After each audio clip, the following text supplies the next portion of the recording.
Hi and welcome. What's it like to be a spiritual medium? Well, joining me today on Spiritual Invitation is Roland Comtois, and he's here to tell us all about it. Now, a little bit about our guest. Roland Comtois is an internationally acclaimed spiritual medium who has over 40 years of experience as an inspirational speaker, author, Reiki master, metaphysical teacher, grief specialist, and geriatric nurse. Roland's multifaceted approach to healing and crossing over, as well as the messages from his signature purple papers, leaves his audiences inspired. Roland, welcome. Thank you. Oh, it's so good to have you here. I'm so excited to be with you, Carla. Thank you so much for inviting me. Of course. It's exciting. You're one busy gentleman. Yes. You really are. So I'm so appreciative that you made the time for us. And because I have you captive in the studio, we're going to do 2 episodes. Oh, okay? awesome. I'm All excited. right. So I've got a lot of questions for this first segment, and then we're going to do a part 2 and talk all about your purple Awesome. papers. I That's love makes it. it great. I love it. Thank you so much. Now, tell us about your spiritual journey. When did it begin for you? You know, I think the spiritual journey is a process, right? But it does start somewhere. And for me, it started as a little kid. I was, as a young kid, feeling things that were really odd. You know, my mother didn't have any idea what I was talking about, but I could see images and feel things and sense things. And I found my way through this experience of coming to some understanding that there was more to the story. But it didn't really shift until I was 10. My grandmother passed away, and after she passed, I saw her. You did. I saw her, Carla. Yeah. I mean, like, you literally, what do you see when you see? Like, I saw her. like she was right there still I with remember you. seeing her white hair that she had in life, Yeah. and I wasn't dreaming. I was sitting there at the edge of my bed. It was late at night. The curtains kind of moved. I know it's a little dramatic, but the curtains moved. Right. And there she stood at the end of my bed, and I thought, oh my God, what's happening here? And I looked at her, she looked at me, and this is what she said to me. And I will never forget this. And I don't talk about this that often, but what she said to me was, you're going to be all right, right? Yeah. But I didn't know what she meant, because I thought I was all right. Right, yes. 3 months later, my parents got a divorce. I had no idea that that moment was more than just my beginning this journey, but it was a premonition, an experience of seeing and feeling and knowing that whatever I was going through as a 10-year-old kid, it would be okay. Yeah, and did you go back to that when you found out your parents are getting divorced? Did you start to think, hey, Grandma told me yes, it's going to be okay? I came to this realization that that wasn't just an imagination, that this moment happened was real. You know, it's as real as you and I sitting here. That's how powerful the spiritual energy is, or the connections that we have. It's almost palpable. So she was there. I looked at her. I saw her white hair. I saw energy behind her, or angels. I felt more, right? And it began this amazing quest to discover what exists just beyond our breath. You know, how does it started when you were like 5, 6 years old, right? Yeah, just a kid. And so how does a young boy handle all this? And then when you're 10 and then you see your grandma, and it sounds like your mother was accepting, but she didn't understand for the most part. it. Yeah, for the most part, she was accepting. You know, the thing that I remember the most, and I think this is an important experience for all of us, is I took it as it came. I didn't stress over it, right? I didn't stress, Carla, until someone said to me, I think you're a little crazy. That's when I started to get nervous, because I thought the spiritual world and the angels and the energy and all of it was part of our everyday existence. Natural. It was natural. Did you just think everybody... I thought everybody had it. Everybody could do I thought everybody was talking to their departed grandmothers. I didn't think I was the only kid in the neighborhood having the conversation. But apparently, I was the only kid having the conversation. As I aged into my teenage years, it became even more evident to me that there is something very close to us. And all we have to do is kind of surrender and find that space within, because this is the most, people ask me every day, what should I do to make that connection, even as wherever I am in my life, it's just to find that space right here. That's the space that allows us to have the conversation. And so I did that as I was aging. So you knew then, say, getting into your teen years, to call on this more, so to speak? Yes. Or, yeah, you That's knew a great that. question. Okay. It's a great question because I did call on it more, and something interesting happened when I was 17 and 18 and 19, maybe even 15 to 19. I would get this feeling that I have to tell someone what was going on. So I would call my friends and I'd say, look, I know this is weird, but I'm getting a message or a vibe or something. Can I share it with you? And we would gather together, the 3 or 4 of us, and I would say what I was experiencing.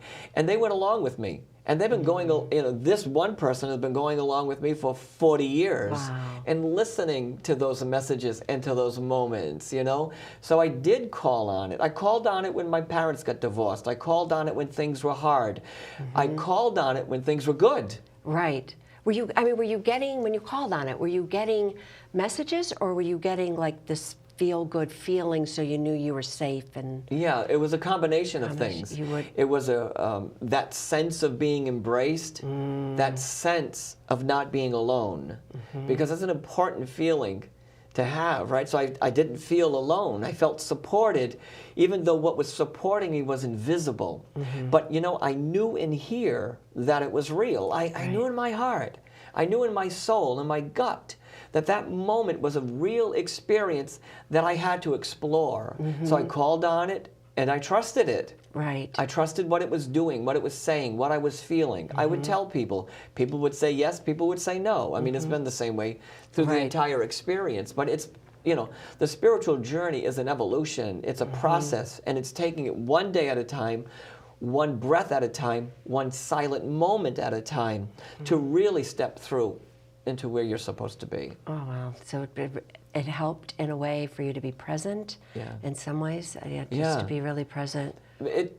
I got to tell you, you hit the nail on the head, because one of the most amazing teachings from the spiritual world, or that space, is that it teaches us how to be very mindful and very present. Because if we're not present, we're not going to have the moment. If we're not present, we're going to miss it. Because people often say to me, how can I get my own messages? Well, you have to be present for it. You can't live in, I got to get this shopping done. I got to get home to the kids. I got to get, you've got to really truly be. So in that present moment, which allows, an amazing conversation to ensue. For Spirit to come through. For Spirit to come through. And share the space with you, Yes. really. Yeah. Yeah. The other thing that I find interesting is that I don't think there's a separation between that spiritual space and me. I don't think there's separation. I think we coexist in this moment. Literally, like in the space that Yes. we kind of coexist. We Yes. just don't see them. Yes. Right? There's kind of a filter there. Yeah, but people have had moments where they have sensations. Yes, they do. How did that happen? They have Yes. feelings. Yes. They have something crossing in the side, they see something in the side of their eyes, or, they see something in the corner of their eyes. How does that happen? I think it happens because we've been taught along the way that the only way to communicate with the spiritual world is to understand that it's far beyond your grasp, that it's not really accessible to you. But when we come to the understanding that, look, everybody I meet wants a message, everybody I meet wants a moment, right? But if you come to the realization that my mother, who's now passed, is not separate from me, she's part of this experience, then I have the opportunity to feel that love even more. To experience that love even more. Can I just tell one little story? Please. My mother was on the fence about me. She accepted me, but she was still questioning. But the reason why she was questioning, like a lot of people question, is she couldn't understand it for herself. She didn't have her own personal experience that would allow her to see that there is no separation, that the love is continuous, right? So there it is, my mother's now, and it's always challenging for me to talk about this. She's nearing the end of her life, and I walk into the rehab room at the Friendly Nursing Home where she was staying. And by the way, I had worked there as a nurse for a very long time, and she went there for rehab. And there she was, unable to talk, no strength, nothing. And I walked into the room, and I said, "Ma, are you all right?" And she said, "Roland." And she could barely speak. She said, "You're not a nut." Oh. I thought she should have said, "I love you." She went on on to tell me this great... Well, you know that. But she wants to make sure that's you know true. you're not a nut. You're Yeah. right. That's right. You've just given me a new perspective on looking at that experience. I love that.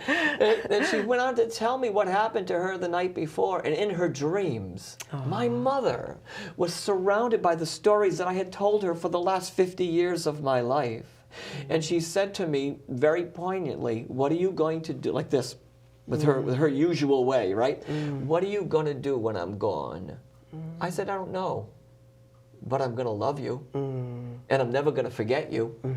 And I'm going to listen to your teachings. And I'm going to be the son you inspired me to be. And she said, well, I'll see what I can do from the other side for you. I love it. And then she died. Oh, And what a special moment. it was a beautiful moment. You had with I talk about her. it all the time. It's Oh, emotional. it's so sacred. It's very sacred. It well, is. that's a whole nother conversation. That No. moment in life is extremely It's so sacred. sacred, yes. And we have to honor the sacredness of that moment. And my mother and I had what was by far the most extraordinary moments of our entire lives. It was beautiful. Oh, wow. She took my hand and she took my heart. And in that moment, I knew that we would be okay, you know? And so I wanted to share that with you because it comes you. full story, really, Right. of her evolution, of her spiritual story, of her spiritual growth, when she got there. When she got there. And when she got there, when she was supposed to get there. Right. You know? Right. She put her time in, she put her effort in, and then she was there. She tried. I'll give her to her. She tried, and she did a good job. And there we were in that last moment, celebrating her life and us. And you, yeah. And the two of us. The Yeah, two totally. of you. It was amazing. Yeah.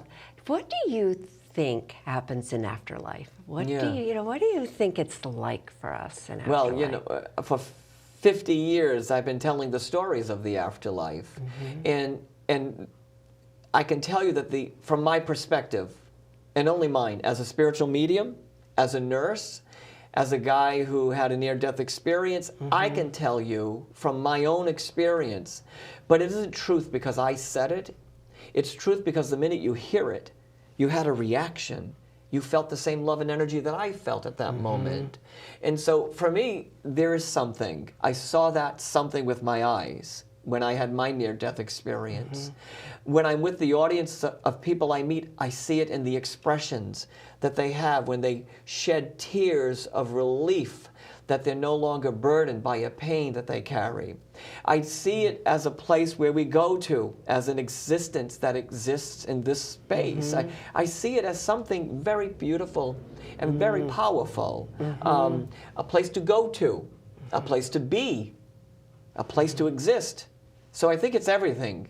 You know, that's a very big question because I don't think it's one thing. I've never thought it was one thing. I think it's many things. Right. For me, it's many, many things. Right. And do you think it can be many things for different souls, Yes. different individuals that cross over? I do. It can be a different... I do think so. Yeah. Can I just tell a story about Please. this? I was doing an event somewhere, right? And there was a woman, there was a purple paper, and we'll talk about that after, but there was a purple paper. It was about a guy playing his final round of golf. And the lady said to me, if I know my husband, I bet you he's at the golf course in heaven, right? And who am I to argue with that? Right.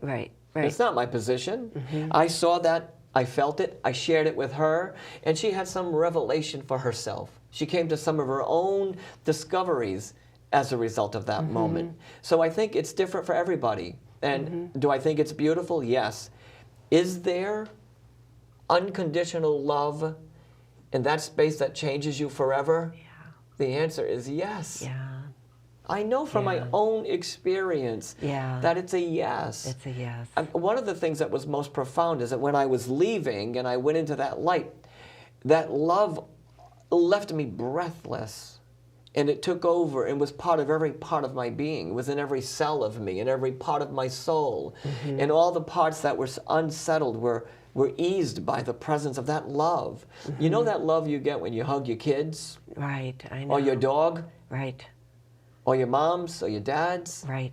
It's that kind of embrace. It's like you go straight for the spirit, the heart, the soul. Yeah. You don't think in terms of, oh, he didn't do what I said today, his room's a mess, you know, whatever the dog's whining, you don't go to that space. You go immediately to love. No, but in our human experience, it's easy for us to go to that space. Very easy because Our we're brains humans. are trained, though, I think. There's a right. little bit of something in there that causes us to shift to that side, right? But if we're really on a spiritual path, when that feeling comes, if you could just take one step to the left, you'll see the destiny is summoning you somehow, right? Because it's easy to go down in there and get stuck in a space that's overwhelming. But we have to train ourselves to stay positive, right? To hold our truth, to listen, to be present of the journey. And I think if that happens, your spiritual path becomes engraved in the world that you live in. It becomes embedded. Each step you take becomes something more powerful, something more extraordinary. With messages, how can people receive messages? Good question. This is the great question, but it's the hardest to attain. Because what you have to do first is you have to, and I say this where I go, you have to befriend silence. You have to know the feeling of silence. Because in our worlds, in our brains, there's a lot of noise and activity. There's a lot of tension. There's a lot of things we're thinking about. There's a lot of things we're doing. But when we get into that place that's meditative, prayerful, quiet, silent, that's where the message is easily heard, right? It's where it is. It's like the message is sitting in there just waiting for you to see it. So we can all receive this. This is what you're saying. We can all receive messages from someone we love that's passed on. Yes. Okay, so it's a matter of being still. Still. Quiet. Silent. Right. Present. Okay. Not talking, not asking for anything, but really coming into that. Look, if we did it right here, we'd have to quiet everything down, bring it all into the center. And you can do this. I mean, you can quiet down. Yesterday I spoke to a woman, she says, but I can't meditate. I said, but you can be silent for 2 minutes. Yes. So do 2 minutes. Just do 2 minutes. Why put yourself under pressure? Be in that space. That's the beginning. That's the real first step of expanding your communication with that place. But that's the hardest one. That's hard, yeah. Well, that's not true. The second hard one is trust. I was just going to say that.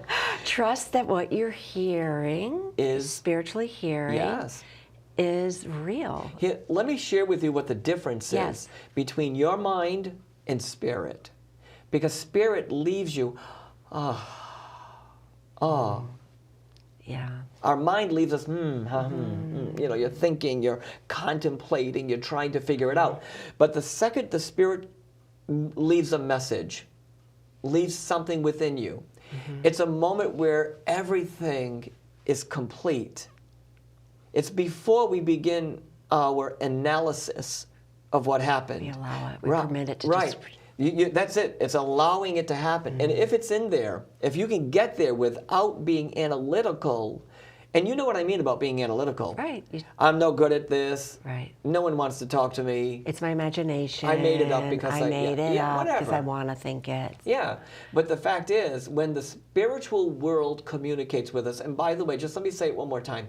It communicates to all of us. There's not one book out there that says Roland Comtois is the medium. Yeah, it doesn't say that. Right. Read Corinthians 12:4 if you're like the Bible. It says everybody has a gift. Read the Bhagavad Gita because it says everyone has a connection. And when this physical pot falls, the spirit remains standing. It's what it says in these books, right? And so in us, in every human being, there's the opportunity to tap into those messages. If you can, get silent and trust and all those other things that go along with having this conversation. But it's in you.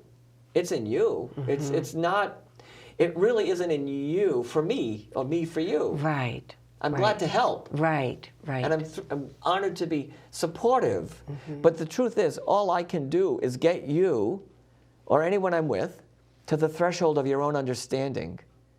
Khalil Gibran says to the threshold of your own mind. That's what a teacher does in any aspect of life. And so all we do is get you there, right? You get your people there. I go there with people that I love and support. And then I open the door and I say, look. There it is. There it is. something beautiful, something magnificent. Now, do you do everything? Do you see, hear, feel? Is that how you feel the presence of? Yeah, it is. Do you, so you I see a little see bit, them, you hear a little bit, or all at once? all at once. Seeing, hearing, feeling? Yeah, so I see them and I hear them, I feel them and I sense them, and then I know. Sometimes I just know they're It's just a there knowing. without any other attachment to it or without any other energy. I mean, I remember once driving up to a private session in Rhode Island, and I'm driving up and I look in my rearview mirror and there's a man staring at me. Now, this gets strange probably, but there's a man staring with big, big round glasses, and I stop my car and I look and I'm a little freaked out, right? Even though I do this, I was a little like, what's that all about? I get to the house of the person I'm doing the private session for. I open the door, and the first picture is the man with the big glasses. The first thing you see when you walk into her house, and I was taken back by that, right? Sometimes I hear their voice, and I hear how they sound, and I'll say to somebody, you know, or I feel their mannerisms. But what I feel beyond all that is the love, because I made an agreement when I was a teenager that if I was going to do this, everything I did had to end in the experience of love. No matter how difficult the message was, no matter how difficult the experience was, we had to come to a place of love. That was our common bond, that we had to be there, because in that space, we can do everything. Okay, so you mean the common bond between you, the spirit, and the individual receiving the Yes. message, right? Yes. So I love this because you are very conscious not to create fear. This Yes. isn't what this is about. This is about pure love and people receiving messages from their loved ones Yes. to attain peace and You know, it's how it works. reassurance. Yeah. It's yeah, how it works. Yeah. You know, I think over time we've mystified it a little too much. Really. I think we've said it's out there, like I've said before. It's upstairs somewhere. It's next door. It's far from you.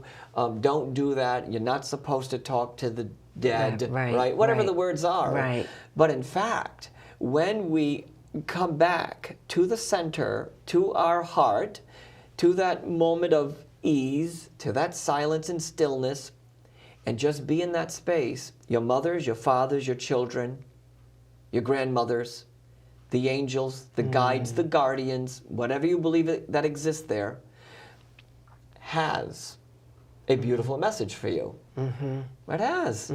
I've seen it. Right. I've seen it over and over and over again. Yeah, now, are you always interrupted in life, or can you go about and go to the grocery store, or are you in the grocery store and you're seeing things? You know, what's life like for you? Well, that's a great question. Having this wonderful gift for other people, but what's life like for you? Well, it's a busy life in my head and in my heart, you know.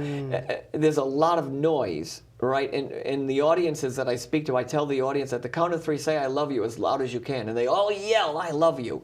And then I say, well, that's what it sounds like in my head. Wow. So that is in Really? me. It's Wow. intense. And there's one little voice saying, help my mom. Okay. And I have to hear that help my mom and find her mom, right? You know, so it's intense. So when I'm at the supermarket, I hear voices, I see things, I sense things. I'm now, 50 years into the gig, then I can easily say, you know what, I'm on vacation now, because I think I have a relationship with all of it, right?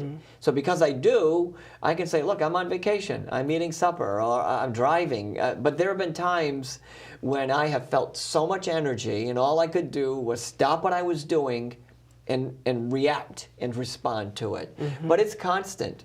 You know, ask the people that work with me. It's constant. We drive home from an experience, an event, and I'm talking still about the people that I'm sensing or feeling or hearing from, and I'm continuing that conversation. So it's an experience, Yeah, to say the least. So we're getting right near the end. Okay. But so what do you do for yourself? You know, in terms of to have downtime or healing yourself, Yeah, protecting your own energy. Yeah, I think it's good to walk in nature. I love nature. yeah. I love the plants. I love the flowers. I love the trees. I love the sun. Not thrilled about snow, but I like a little rain here and there. But I like nature, and nature seems to ground my energy. So I walk a lot. Okay. I go to the gym a lot to move that energy, right? I do a lot of things. I do a lot of meditation. I do a lot of prayer. I do a lot of silence. I do a lot of Epsom salt baths and showers to kind of move the energy. I use thieves oil and I use sweetgrass and sage. I mean, I have a whole protocol of things that I do, but the most important thing that I do is that I stop. At the end of the night when I'm finally home, oh, I'm getting emotional all of a sudden. I stop, I feel the energy that I felt all day long. I have a moment of deep gratitude for my life and the experiences that I have had. And then I say thank you for this gift, this experience, this journey that I'm on. And I do it every day. I don't leave my house until I say thank you, and I don't go to sleep until I say thank you. And it's part of my regimen of taking care of who I am so that I can fulfill my destiny. It's just that whole expression of gratitude. Yes. Like, I love the gifts I've been given. Thank you. And Yes. yeah, wonderful. Yeah, so I do all of those kinds of things to keep me where I need to be. All right. Well, thank you. Oh my God, that was fast. I know it was, wasn't it? That's why I'm so glad you're going to be sticking around for part 2, I love that. where we're going to Thank get you. into the purple papers. Love that. And also, I want to tell the viewers, of course, we're going to have Roland's contact information up on the screen in just a moment. Please go to his website because there's just so many things we did not get into. He has a podcast, and he's you can search for him on YouTube. He's everywhere. And he's got a television show and another show in the works. So there's just so much information to find out. You even have a support group, don't you? All kinds of things. Yeah, you have all kinds of things. Yeah. So please get on his website. You can watch this episode again on your local channel. Just check the listing. Also, go to YouTube.com, type my name into the search, and all my past episodes will come up. Or you can go on my website at carlaaugustin.com to see all the different shows. I want to thank you so much for watching. This has been Spiritual Invitation. I'm your host, Carla Augustin, inviting you to explore spirituality.